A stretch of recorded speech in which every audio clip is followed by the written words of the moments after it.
As soon as I look up and see people drop off this 6 story steep as all hell water slide, that greasy slice of pizza I had for lunch starts rising up in protest. So I look down and focus on the face of my 7-year-old son, Zach. Dad, can we please go down that slide, please? But I don't answer him. I just swallow hard, trying not to puke all over his SpongeBob SquarePants swim shoes.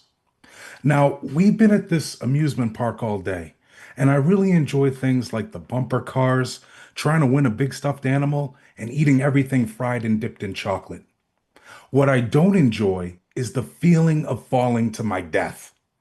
I'm talking about those extreme thrill rides, the kind that hoist you way up to the sky, then without warning, drop you straight to the ground. There's no ride involved in that. That's just a recipe for total terror, soiled shorts, and last minute deals with God. So as he continues to plead, all I can hear are people going down this slide, screaming like they're being dropped into the fiery depths of Dante's Inferno. And I really don't want to join them. But I'm conflicted because my son looks up to me like I'm the strongest, bravest man in the world. Honestly, he makes me feel like I'm a superhero, like I can fly. And I don't want to lose that feeling by admitting that I don't want to go down that slide because it makes daddy's tummy all topsy-turvy. So instead of saying no, I come up with a plan. There's at least 6 stories of stairs to the top of the slide with a 25-minute wait in line. So I figure I'll use that time to show him exactly how high up we're going to be and how far we're going to fall. And he's going to see that it's not going to be as fun as he thinks it's going to be. I mean, he's a smart kid. Once he gets up there, he'll figure it out. So we go up the first couple flights, and I say, "Hey, buddy, look, we're up so high you can see on top of the trees." He goes over to the railing and looks. "Oh my God, Daddy, I've never been up this high. This is cool." And I think, no, no, this is definitely not cool. He just needs to be up a little higher to see it. So we go up the next couple flights, and I say, "Hey, buddy, we're up so high now, you can see our car all the way in the back of the parking lot." Again, he goes over the railing and looks. "You're right, Daddy. I see it." Um, Daddy, I think you left our lights on. Now I'm going over the railing, squinting, hoping I won't need to call AAA for a tow. So we get all the way to the top, and the wind is whistling, making the platform sway beneath us. I look at Zach, not a flicker of fear. But me, I'm so scared, I'm sweating like I've been walking around this water park while wearing a winter coat. So out of pure panic, I pull him on a line and say, "Okay, buddy, look, we're up pretty high right now. And I know you're probably scared.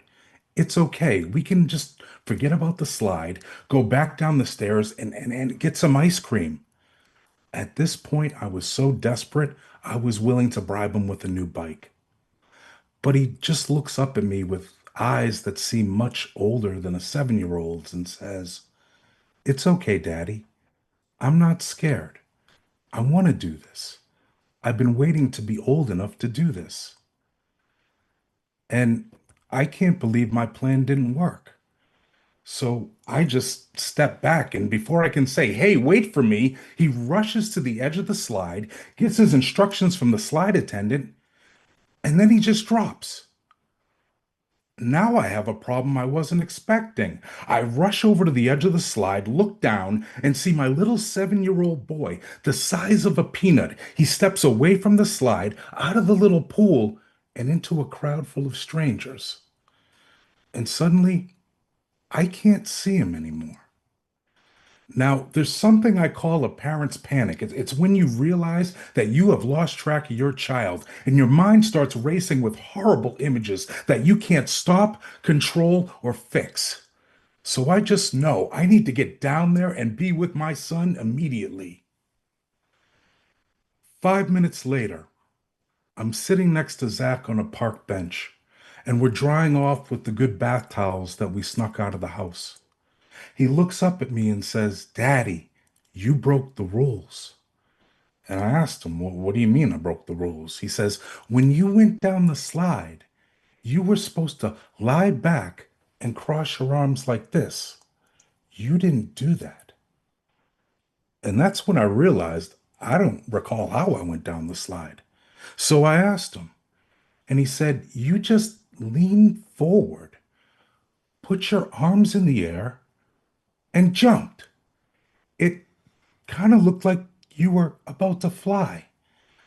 Until your belly flopped and went down head first, you weren't supposed to do that." As I help Zach dry off, I can't help but notice how tall he's starting to get. And I'm feeling a silent sense of shame because I automatically assume that my fears would eventually become his fears. But I'm also feeling a little proud because the little 7-year-old boy wanted to experience something new in life, and he did, even when his own father tried to hold him back. As we leave the park, Zach skips ahead like even walking back to the car is a big adventure.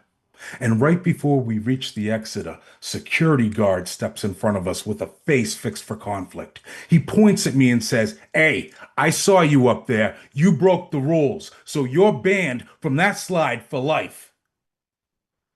And then I watch his chest slowly deflate when he sees the only response I have for him is a big smile and deep sigh of relief.